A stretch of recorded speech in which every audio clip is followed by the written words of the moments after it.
Over the years, we've shown lots of gear that makes our life better on the road. Over that 7 or 8 years, we've figured out which ones work and which ones don't, and weeded out bad things in lieu of good things. Recently, I was gearing up this RV for us to travel in for a couple of months. By the way, if you want to see those travel videos and how we fare in our first ever drivable, be sure to subscribe. Be sure to click that like button. Those things really help us out. But this is the third RV that we have borrowed from Grand Design. They've been very good about letting us try out some of their new products. After gearing up 3 loaners to try out, I realized I have a pretty good list going now of items that we actually need to take with us camping, or things that we just will not camp without. So I thought this might be a great time to make a gear list. Whether you are a brand new RVer, if you're brand new, this will help you tremendously and get you just the things you need.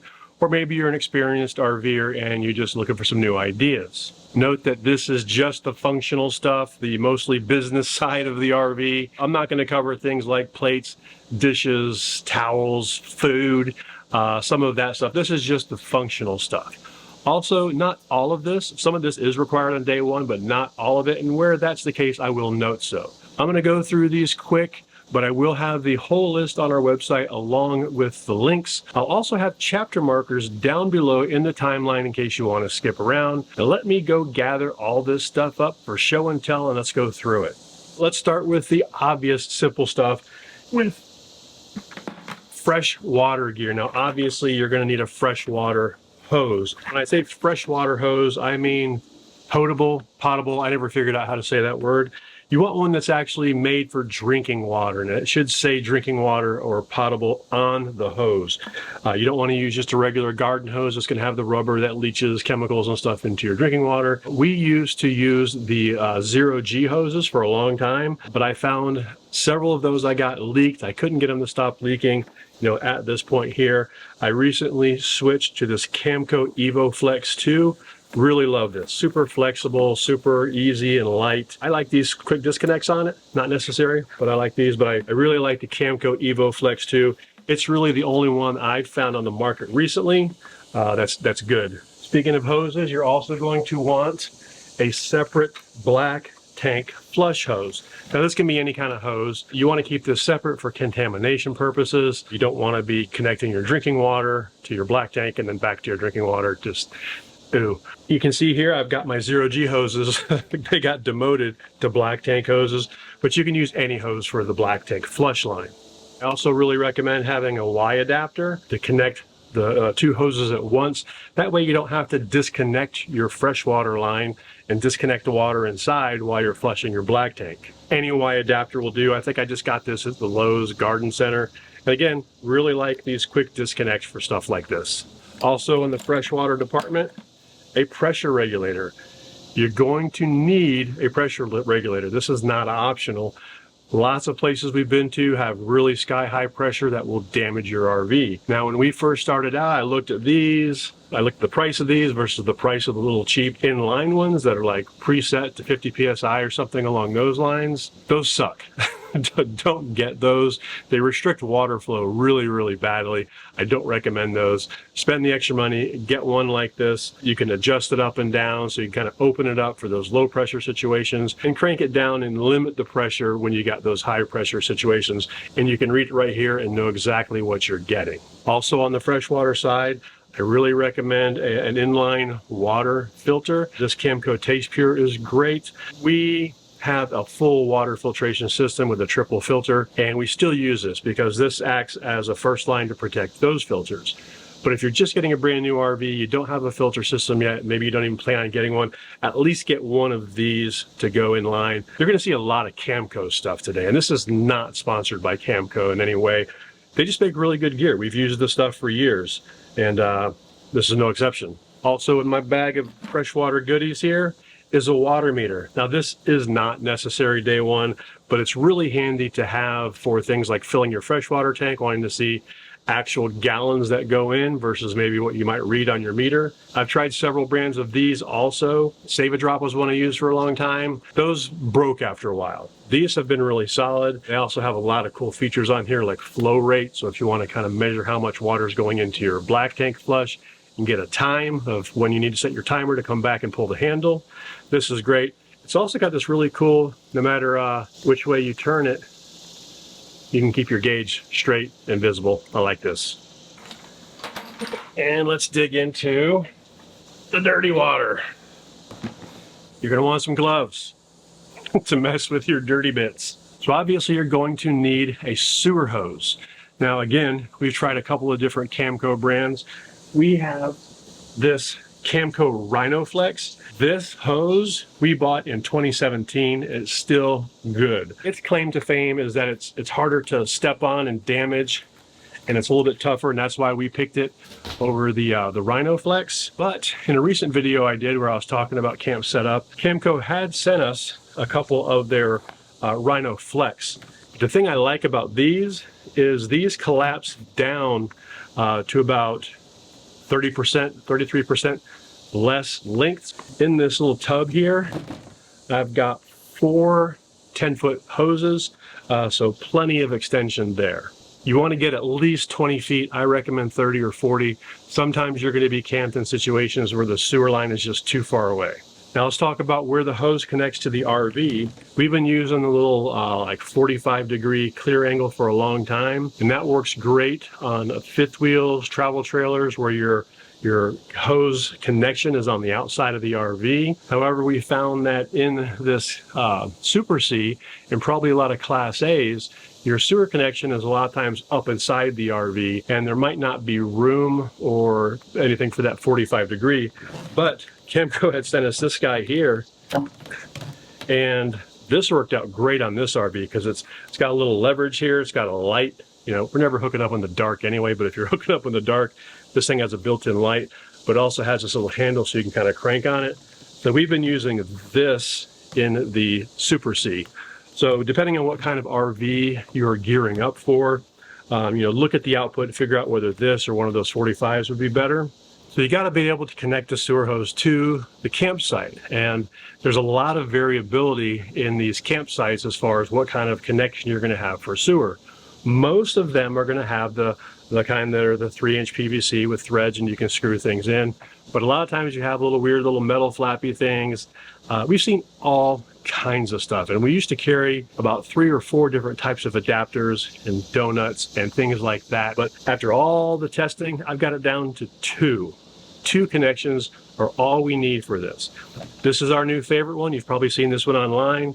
This goes in and then locks down. And this is our primary, and this works probably 90% of the time. But every now and then you get to a site where, you know, maybe your sewer connection is butted right up against a cement wall. We had that last week. This just won't fit in there. This guy can take care of anything. You can see it's got 3 layers here, and with this thing being so flexible, now you don't get the clear part, so you can't, you know, see it going through, but you really want that clear part up where you're dumping anyway. These 2 are all you need. Should be able to fit any sewer connection. Hey, listen, can you please click that like button, click that thumbs up? That really makes the video kind of get shared more, and it shows YouTube that might be a decent video to watch. Maybe share it, but definitely subscribe. One very important item for us when we're gearing up a new RV, whether we're traveling in this or the 410, even when we travel to hotels when we have Daisy with us, and that's Waggle. You've heard me mention this before. We never ever go camping or even go to hotels or anything with Daisy without having a way to keep an eye on her environment. Comfort upgrades are great and you want to be comfortable in your RV, but nothing is as comfortable as the peace of mind knowing that your pet is safe while you're away.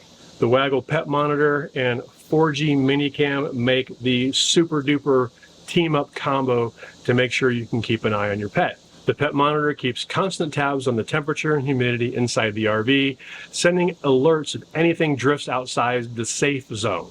And the 4G Minicam is our window into the RV to actually physically see her anytime, anywhere. This and this are both 4G multi-carrier, so you don't have to worry about having your own internet set up. They just work. Not only does this thing have its own 4G connection, but it also has a built-in long-lasting battery. It lasts up to 2 months. You can see it's actually recording motion right now as I pick it up. So even during a power outage, you don't have to worry about either of these things. And in fact, this one will let you know if there is a power outage, which is the first step in realizing, hey, something might be wrong. This guy is waterproof. You can mount him inside, outside. It's got a magnetic attachment, so you can mount it this way. Together, these give us the full picture of both their environmental safety and real-time visuals, whether we're out just grabbing groceries or whether we're out to dinner or out exploring all day. We know that Daisy is safe and secure and being monitored. Right now, Waggle is giving us a great discount to share with you guys. 70% off of the pet monitor using code LANES and 15% off of the Waggle 4G Minicam or their bundles using code TERRA. Thank you for making such great products, Waggle. We really appreciate being able to keep an eye on Daisy. And thanks for sponsoring this video. These things are just as critical as hoses and sewer and connections. We wouldn't travel without it. Let's move on to power, because of course you need power. Now your RV is going to come with a power cord, obviously. We've seen various sizes. I think the one that comes with our 410 is 35 feet. I think the one in here is 35 feet.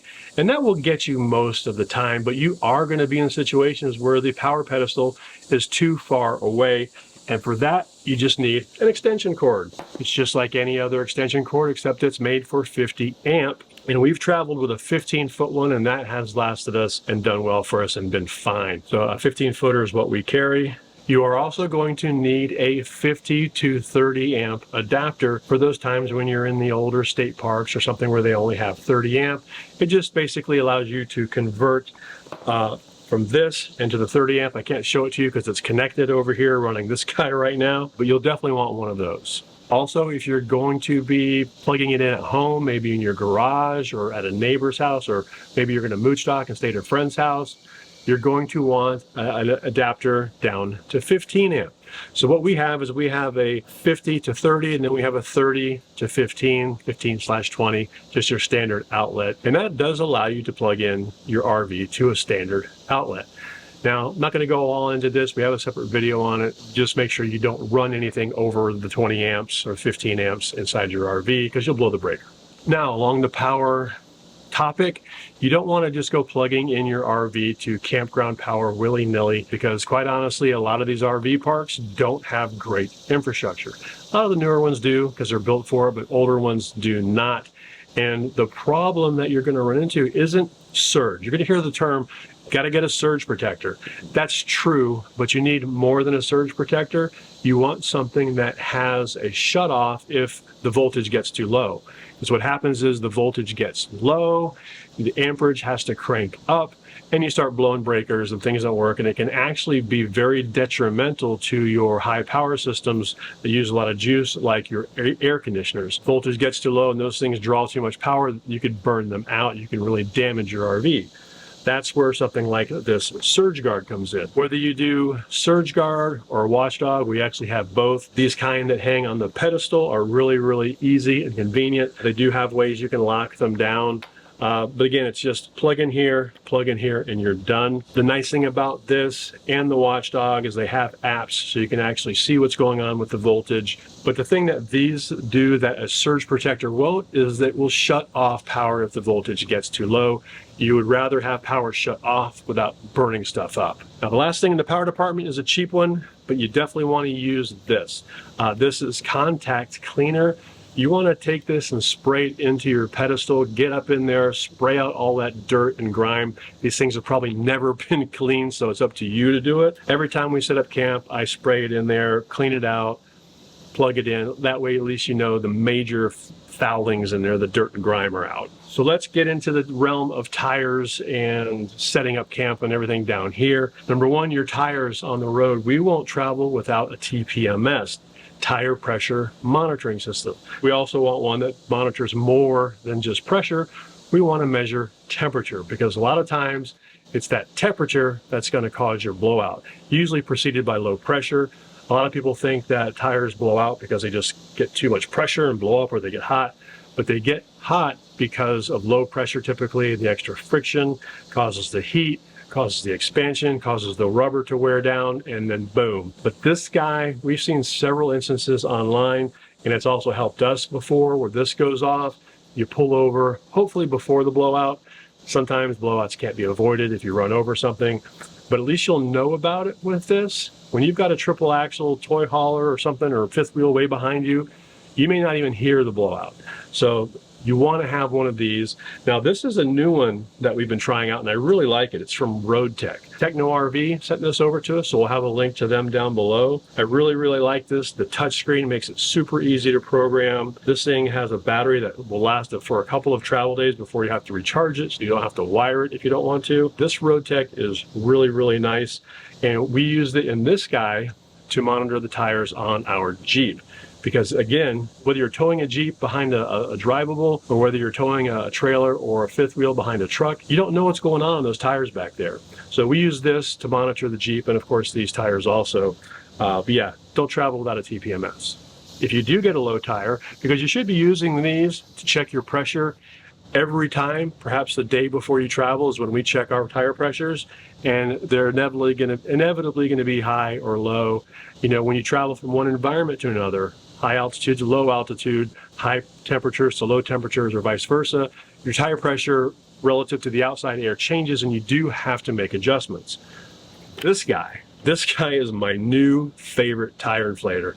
Super easy, because all you do is hook it up, you dial in a pressure, you press start, and you walk away and do other stuff while it gets your pressure to the right level. Also, kind of related to tires is leveling blocks. You're going to want some of these no matter what kind of RV you have. You are going to get into situations where you do have to pre-level just a little bit. So one thing that we've learned is that these different types of RVs all have different capabilities when leveling. Everything from the travel trailer, which does not have any built-in leveling at all, you've got to level it manually and then put down stabilization jacks, to something like this here, where it does have automatic leveling, but you've got to pre-level a little bit. You also might want some to go under your jacks. Whereas our fifth wheels have all been pretty good about leveling 95% of the time without any assistance. But every now and then you do get into a situation where it's off left to right, and you're going to need some blocks under some tires over there too. Speaking of leveling, here's a real cool little trick, little tool that I found for these levels from Franklin Sensors. They sent these over for us to try out, and I initially was kind of like, that's kind of neat. It has a little light here. You push the button, and then it kind of tells you, gets green when it's level and more red when it's not. But I found these things to be awesome for leveling this guy.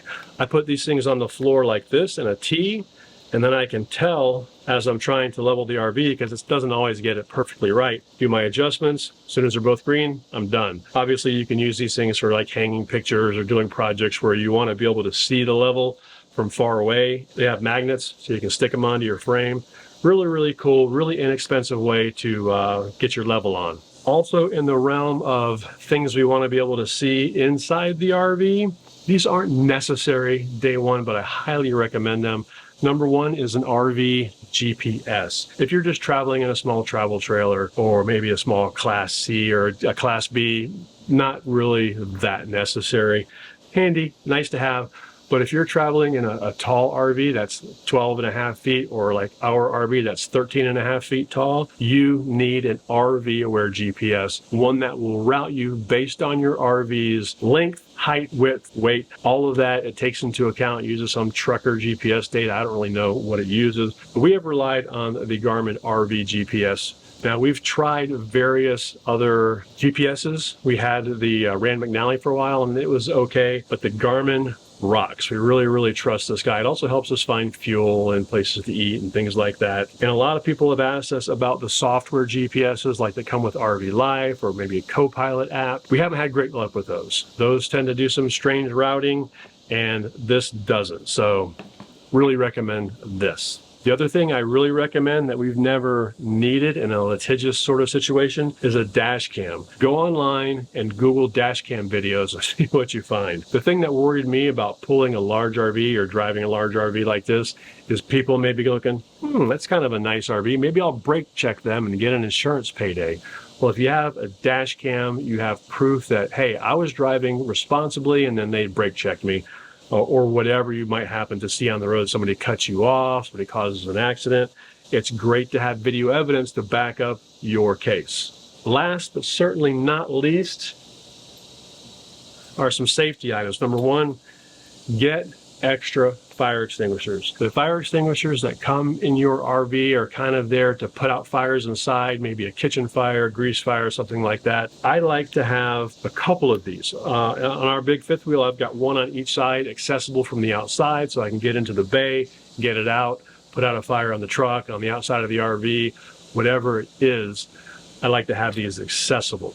Last thing I want to mention, it isn't actually a device or anything you need to gear up, but it is important when you're looking to go out in a new RV, and that is, what if you have blowout? Do you even have a spare tire? If you do have a spare tire, do you have the tools to fix it? Do you have the lug wrench? Do you have a way to jack up the tire? These are all questions you want to answer before you're on the side of the road with a blown out tire. Now, some RVs may not even have a spare. You definitely want some kind of roadside assistance for something like that. We have that even though we have spares and all the tools, but just make sure you're prepared for that eventuality on the road. You travel enough miles, it doesn't matter if you have the best tires and TPMS and everything in the world, you're gonna have a blowout eventually. Make sure you know how to deal with it. So that's our list of stuff that we have to gear up new RVs. I keep a set of a lot of this stuff aside to when we travel in these loaners. Let me know down in the comments, what did I miss? What's on your gotta have list for traveling that I didn't have? Put it down in the comments below. I love the tips you guys share sometimes. If you don't have a tip, go read down there anyway. There's some good information down in the comments. Please like, please subscribe if you haven't already. We'll see you next week.